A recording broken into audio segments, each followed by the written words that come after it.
ধ্বংস হয়ে যাবে।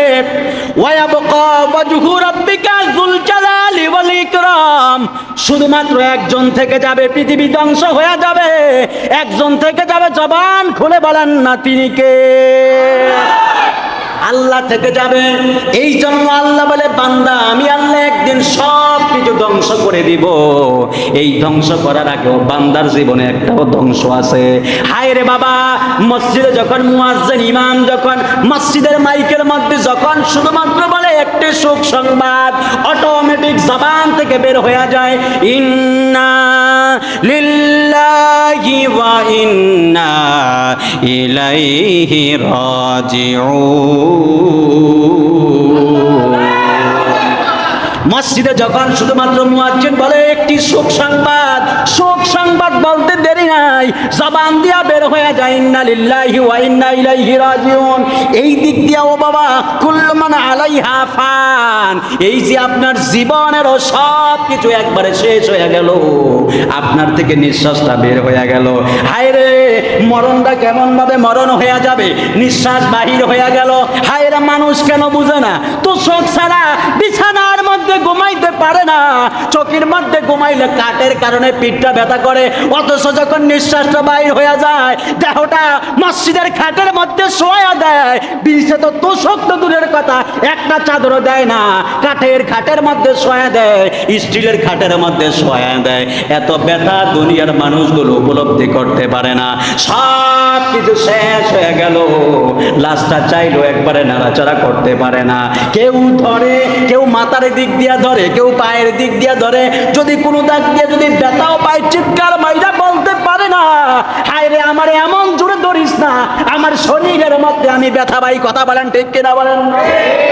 আমার রাসূল, আপনার রাসূল বলেছেন, মানুষের রুহুটা যখন বাহির হয়ে যায়, রুহুটা যখন বাহির হয়ে যায়, আজরাইল বুকের মধ্যে থাবাটা দিয়া জানটা বাহির কইরা নেয়, পুরো শরীরটা একবারে ব্যথা ব্যথা হয়ে যায়, এত ব্যথা হয়ে যায়, মানুষ মরা লাশে কত আদর কইরা ধরে, এত আদর কইরা ধরার পরেও লাশটা শুধুমাত্র চিৎকার বাইরা কান্দে।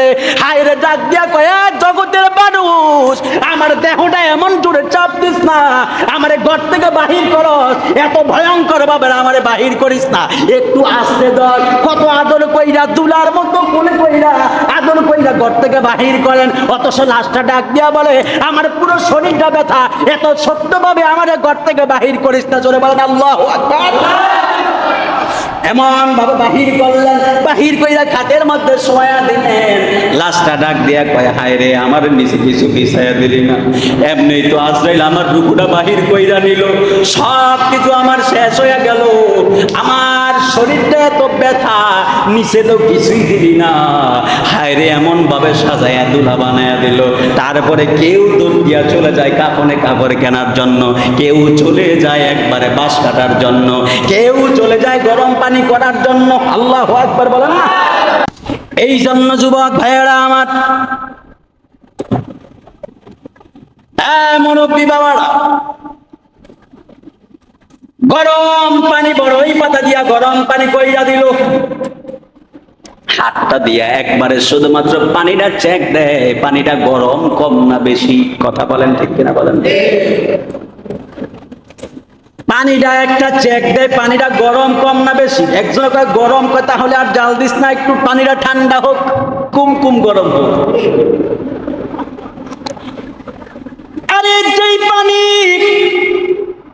পানিটা তো ঠান্ডা হয়ে যায়, ওই পানি দিয়া ছোট একটা বাচ্চারে গোসল করাইলেও বাচ্চা কষ্ট পায় না, ঠিক পানিটা এমনই থাকে। কথা বলেন না ঠিক কিনা বলেন?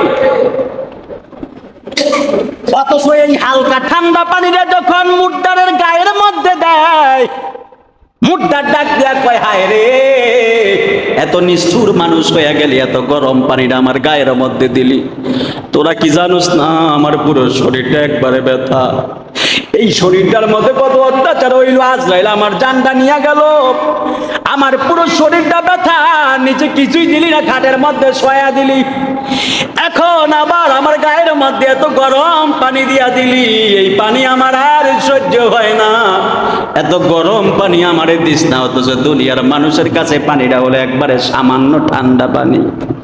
পানিটা দিয়ে গোসল করাইয়া দিল, কানে তুলা দিল, নাকের মধ্যে তুলা দিল, যেন কানে নাকে পানি না যায়।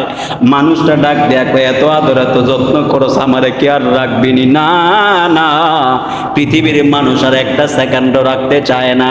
হায়রে দুলা সাজাইয়া দিতাছে, চোখের মধ্যে সুরমা দিয়া দিল, হায়রে চোখের মধ্যে সুরমা দিয়া, গায়ের মধ্যে কাপড়ের কাপড় পরাইয়া, আতর দিয়া কত সুন্দর দামি আতর লাগায়া দিল, গ্রান এত সুন্দর করে সাজায়া একবারে দুলা বানায়া দিল। দুলা বানায়া যে কবরের মধ্যে নিয়ে যাইতাছে, এই কবরের মধ্যে নিয়ে রাইখা আসবে। সন্তান কয়, হায় রে আমার বাবারে হারায়া ফেললাম। মেয়ে ডাক দিয়া কয়, আমি আমার বাবারে হারায়া ফেললাম। ভাই ডাক দিয়া কয়, আমার ভাইরে হারায়া ফেললাম। বিবি ডাক দিয়া কয়, আমি আমার স্বামীরে হারায়া ফেললাম। হায়রে কানতে কানতে মানুষগুলো অজ্ঞান হয়ে যায়, কিন্তু মানুষগুলো এত মহব্বত আর ভালোবাসা দেখায়। যখন মাটিরা দেওয়া হয়, মানুষগুলো কবরে আর একটা বারো থাকতে চায় না। এর থেকে বোঝা গেল এই পৃথিবী আমাদের জন্য চিরস্থায়ী নয়, এই পৃথিবীটাও আমাদের জন্য ক্ষণস্থায়ী। ওই যে আল্লাহ কইছে, কুল্লু মান আলাইহা ফান, এই পৃথিবীটা একবারে ধ্বংস হয়ে যাবে। এই পৃথিবী ধ্বংস হয়ে যাওয়ার ওই যে একটা কিয়ামত হবে, আমার নবী কয় পুরো কিয়ামত সমষ্টিগতভাবে একটা কিয়ামত হবে। ওই কিয়ামতের মাধ্যমে পৃথিবীটা ধ্বংস হয়ে যাবে, কিন্তু প্রত্যেক ব্যক্তির নিজেরও একটা কিয়ামত আছে রে। ওই কিয়ামতটা কোন কিয়ামত? আমার নবী বলে ওই কিয়ামতটা হলো এমন একটা কিয়ামত, আজরাইল যখন আসবে জানটা বাহির করার জন্য, এই দিক দিয়ে ইবলিস আসবে বেঈমান বানানোর জন্য। আরে বাবা বুঝেন না, মনে করেন কালেমা পয়রা মুসলমান হইয়া ঈমান নিয়ে কবরের মধ্যে যাইবেন? না না, এত সহজ না। আজরাইল যখন আসবে জান কবজ করার জন্য, ইবলিস আসবে আপনাকে বেঈমান বানানোর জন্য। আল্লাহু আকবার বলেন না।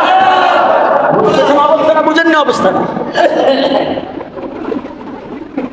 মনে করেন আমার ছেলে আমার বলতেছে, বাবা আমার ছেলে কালেমা পড়েন, কালেমা পড়লাম ইমানদার হয়ে গেলাম। আরে না রে ভাই, এত সহজ না মরণটা রে ভাই, এত সহজ না। আজরাইল তো আজরাইল দেখার সাথে সাথেই তো আপনার চক্ষুটা উল্টে যাবে, দুনিয়ার জ্ঞান চিন্তা ধ্যান ধারণা সব ভুলে যাবে না। এই দিক দিয়া ইবলিস বলবে, আমারে খোদা মান, তাহলে আজরাইলের হাত থেকে আমি তোরে বাঁচাবো। মরণের হাত থেকে বাঁচতে চায় না এমন কেউ আছে? বলেন, কেউ আছে? পৃথিবীর প্রত্যেক মানুষ মরণের হাত থেকে বাঁচতে চায়। যার ঈমান দুর্বল সে বলবে, আমাকে বাঁচাও, তুমি আমার রব। যেই কথা বলবে ইবলিস বলবে, আমার কাজ শেষ, এবার তুমি তোমার চিন্তা করো। বেঈমান হয়ে গেল, পুরো জিন্দেগিটাই শেষ হয়ে গেল। আর যদি ঈমান শক্ত হয়, আর যদি ঈমান তাজা হয়, রাসূলের মহব্বত যদি বেশি থাকে, সুবহানাল্লাহ।